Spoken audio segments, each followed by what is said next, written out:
Bienvenue à toutes et à tous, je suis Marius, j'espère que vous allez bien.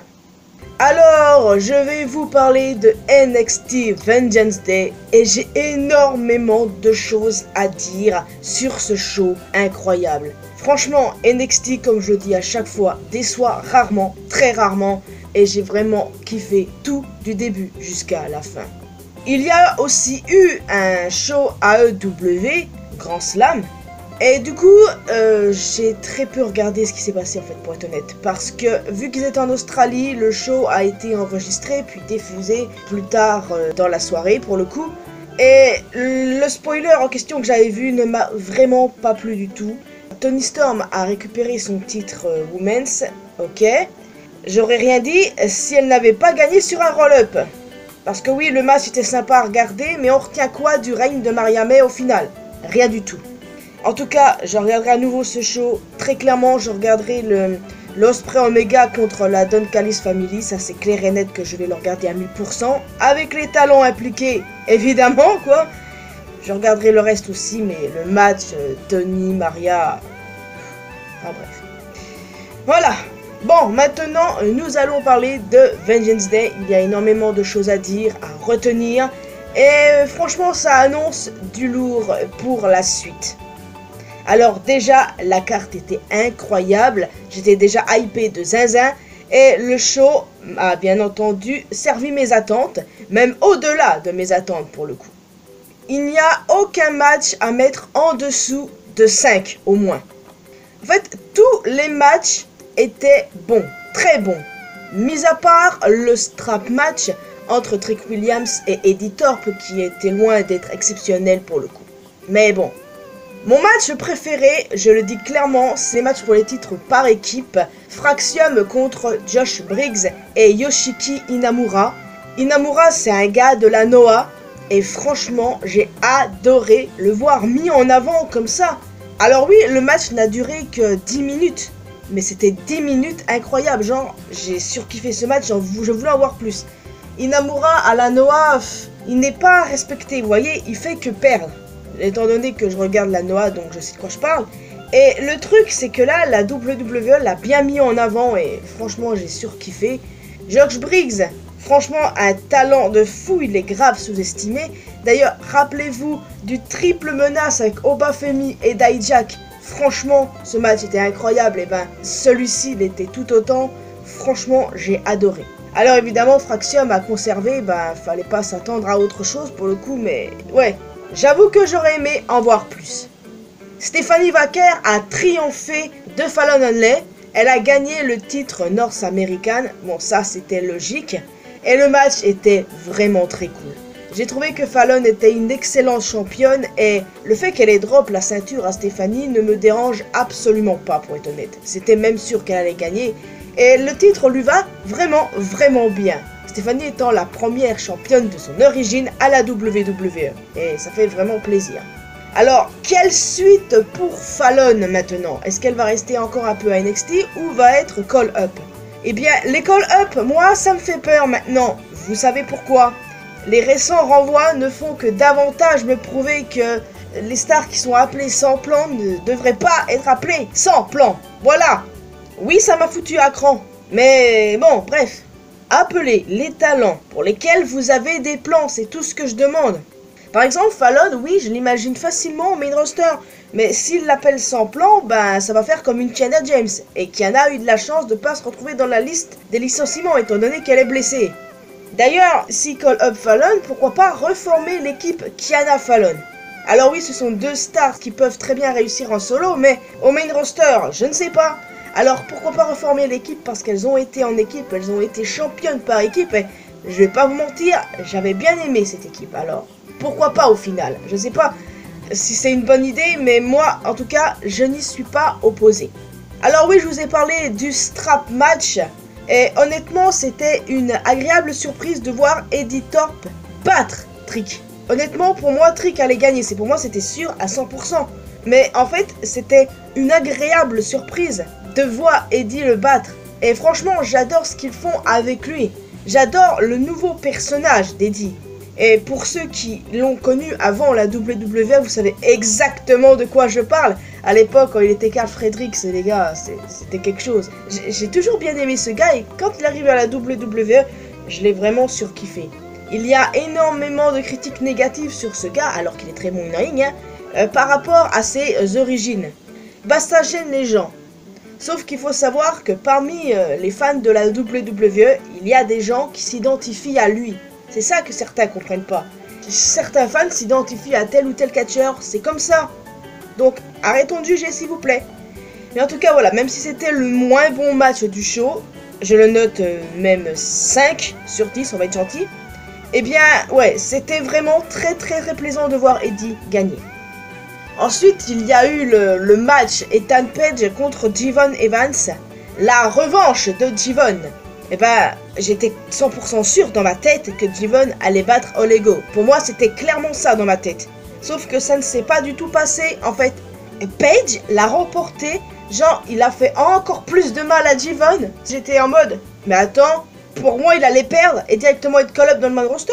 Parce que oui, c'est ça que je voyais. Perdre contre Devon et être call-up d'ici peu. Et non, il n'a pas perdu, alors peut-être qu'il va rester un moment à NXT. Encore un petit moment. Pour moi, il est prêt, hein. Mais peut-être encore un tout petit moment, je dis pas non. Mais bon, je vois pas trop ce qu'il pourrait faire maintenant. Je voulais une réunion de The North. Vous savez, sa team avec Josh Alexander. Et Josh Alexander, il est free agent maintenant. Mais le problème, c'est qu'on n'aura jamais cette réunion de The North. Parce que Josh Alexander va du côté de la AEW. Voilà. Alors que Josh Alexander aurait pu être très utile pour la division masculine de NXT qui franchement c'est pas ouf parce que la division féminine elle est intouchable, mais la division masculine ça c'est une autre histoire et on aurait bien eu besoin de gars comme Josh Alexander pour le coup et aussi un gars comme Speedball, Mike Bailey, vous voyez, on aurait eu besoin de ces gars là mais bon leur destination c'est l'AEW et honnêtement bah on va clairement avoir des bangers, hein, c'est clair et net. Moi je vis pour ça. J'ai des dream matchs avec Speedball et Alexander. Mais c'est vrai qu'ils auraient été d'un grand coup de pouce hein, pour NXT. Surtout que oui, avec l'arrivée de Ricky Starks, d'accord, c'est une très bonne chose. Mais c'est pas suffisant. Parce que Ricky Starks, il est cool, je l'adore. Il va être enfin utilisé à sa juste valeur. Très bien, c'est tout ce que je demande le concernant. Mais mon problème, c'est qu'à lui tout seul, ça va pas être suffisant pour relever le niveau. Alors qu'il y a de très bons gars hein, à NXT, là n'est pas le problème. C'est juste que, bah voilà, il manque une touche qui fait que la division féminine est meilleure.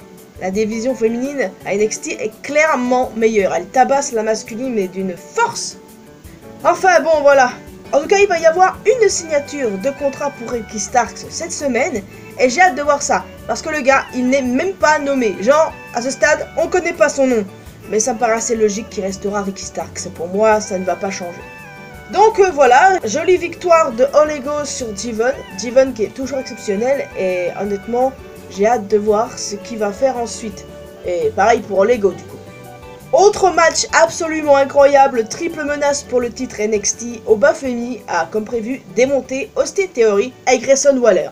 Et ce qui s'est passé vers la fin du match, quand Waller a attaqué par erreur Theory, eh bien, j'ai adoré. Parce que ça montre davantage qu'ils ont toujours prévu la séparation Theory-Waller. C'est juste qu'il fallait laisser du temps, simplement. Alors, autant j'aime beaucoup cette équipe, je vais pas vous mentir. Mais autant, oui, je suis d'accord pour dire qu'il faut les séparer parce que, bah voilà, c'est des stars solo qui peuvent très bien réussir en solo.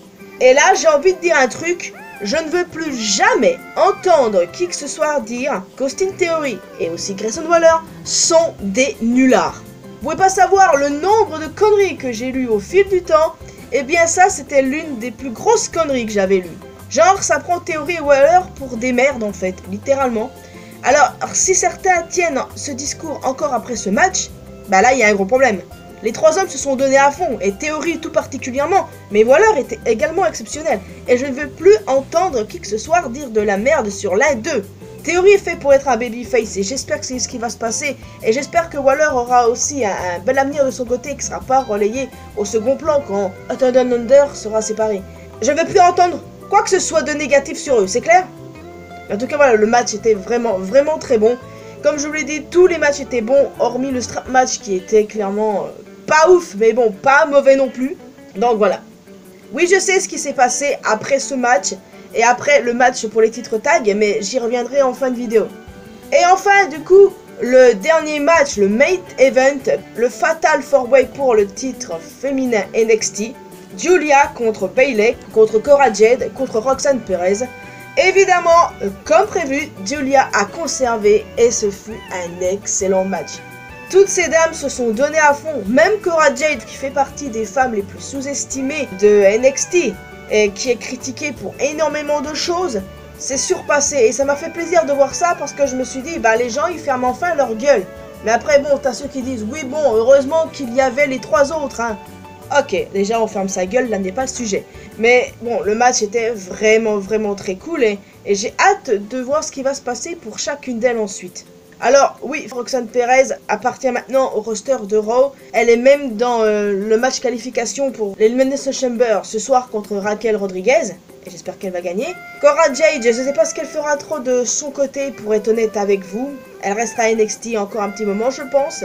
Bayley, bon, elle a été aussi envoyée à Raw. Et enfin, Giulia. Ouais, ça va être intéressant. Surtout que quand Stephanie Vaquer l'a rejoint, elles ont célébré ensemble avec leurs ceintures respectives. Et on a bien vu comment Vaquer regardait le titre de Giulia. Mais ce qui a été intéressant, c'est la suite. Jordynne Grace qui arrive et qui regarde les deux championnes. Jordynne Grace, techniquement oui, n'a rien à faire à NXT, je suis d'accord. Sauf que bon, c'est pas plus mal qu'elle soit là. Parce que les plans de la road to WrestleMania sont déjà bouclés. Donc si directement elle était dans le main roster, qu'aurait-elle pu faire? Pas grand chose pour être honnête. Donc c'est mieux en attendant de la mettre à NXT. Et elle aura probablement son match contre Giulia à Stand and Deliver. Et puis pourquoi pas un triple menace aussi encore. Je sais pas, moi je suis pas contre. Hein. Vraiment pas contre pour être honnête. Mais en tout cas voilà, après WrestleMania, Jordynne, le main roster, c'est pour elle très clairement. Quand je vous dis que la division féminine de NXT est intouchable les amis, c'est pas des blagues. La division masculine à côté fait vraiment pas le figure, faut faire quelque chose là-dessus. Et la dernière partie de cette vidéo concerne le tout nouveau clan. Ce nouveau clan qui ont massacré les équipes après leur match pour les titres par équipe. Ce clan qui ont fait passer un sale quart d'heure aux rouleurs en bas féminin. Ce nouveau clan qui rappelle The Shield effectivement. Composé d'Osiris Griffin, Coulter James, Saquon Sugars et Dion Lennox.